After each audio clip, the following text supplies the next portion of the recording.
There are few things in Formula One more tragic, more theatrical, and more infuriatingly predictable than a Ferrari season that begins with hope and ends with heartbreak. And 2025, for the Scuderia, became yet another chapter in a book that has grown far too thick over the past 2 decades. The book of almost, of not quite, of if only. What was missing for Ferrari in 2025? The better question might be, what hasn't been missing for Ferrari since the golden Schumacher years? For a team with the largest budget, the deepest heritage, and the loudest global fan base, 2025 should have been the year of redemption. Instead, it became another study in internal contradiction, technical stagnation, and the crushing weight of expectation. To understand Ferrari's latest failure, one must start with the car itself. The 2025 Ferrari chassis, on paper, was not a disaster. In fact, in early winter testing, it showed promise. Good top-speed numbers, more stability in fast corners, and a redesigned floor meant to extract cleaner airflow for more downforce. But once the season began, the illusion collapsed. Ferrari found itself trapped in the same cycle that has plagued it for years. A car that was strong in isolated conditions, but hopelessly inconsistent over different track profiles. One weekend, the SF25 looked like a podium threat. The next, it fell out of contention entirely. And in modern Formula One, where McLaren and Mercedes had engineered cars with far broader performance windows, inconsistency is fatal. The core problem was aerodynamic efficiency, or the lack of it. Ferrari once again produced a car that generated downforce, but at a high drag cost. On circuits requiring maximum straight-line speed, they were exposed. On circuits requiring high downforce, they were nearly competitive but never dominant. The car lived in the mid-zone of mediocrity, good enough to hint at success, never good enough to deliver it. Drivers can adapt to oversteer, understeer, balance issues, tire wear, but they cannot outperform drag. It is a mathematical wall. Ferrari hit it all season long. Then comes strategy, the eternal ghost that haunts Ferrari. Even after leadership changes and structural reforms, the Ferrari pit wall in 2025 still struggled with real-time decision-making. Too conservative in some races, bafflingly aggressive in others, and routinely 1 or 2 laps behind rival strategists.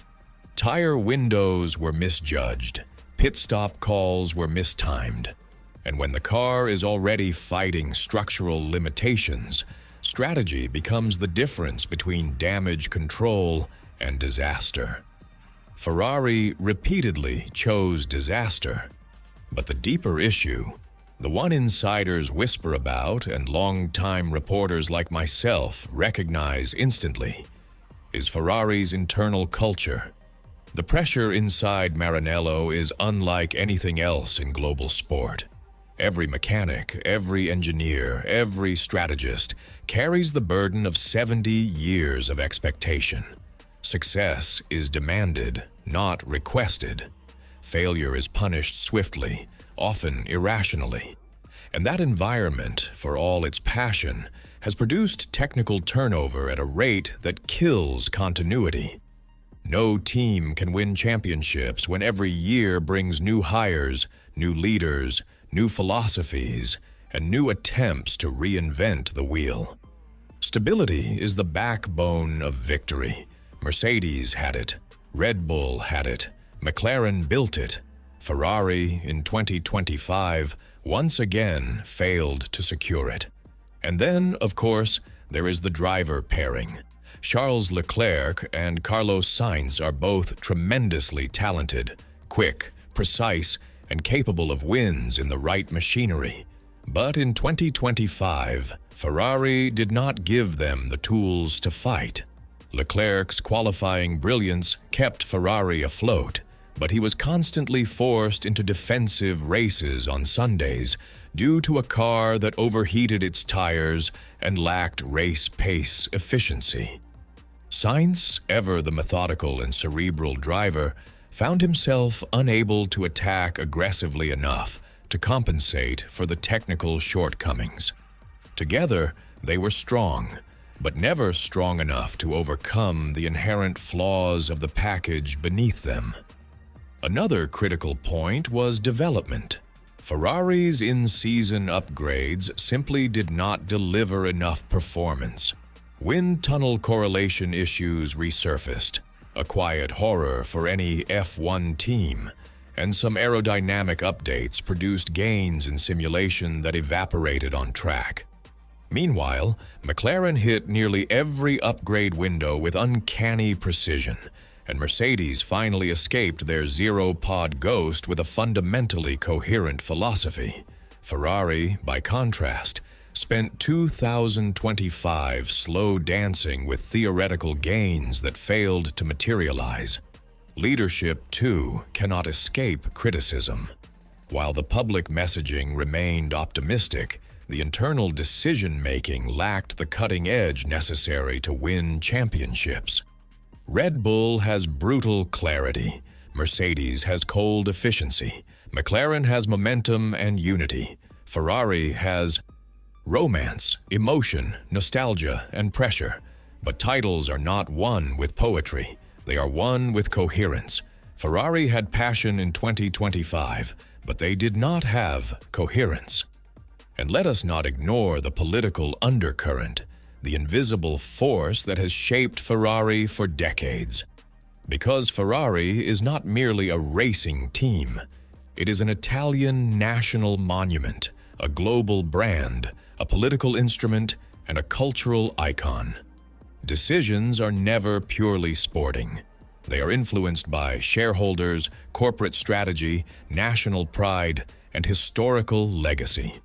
Such institutions rarely make robotic, ruthlessly efficient choices. They make emotional ones, and emotional choices rarely win championships in the modern era. So what ultimately was missing for Ferrari in 2025? A better car, yes. A more unified team structure, certainly. A more aggressive and accurate strategic department, absolutely. But above all, what Ferrari lacked was identity.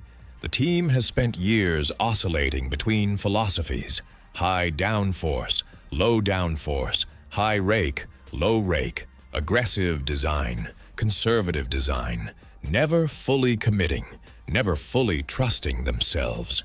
Winning teams know exactly who they are. Ferrari in 2025 did not. They needed the aerodynamic brilliance of Red Bull, the operational discipline of Mercedes, the development momentum of McLaren, and the cultural calm of Aston Martin. Instead, they had echoes of all these things, but mastery of none. Ferrari once ruled Formula One with an iron fist, the Todt Braun Schumacher dynasty.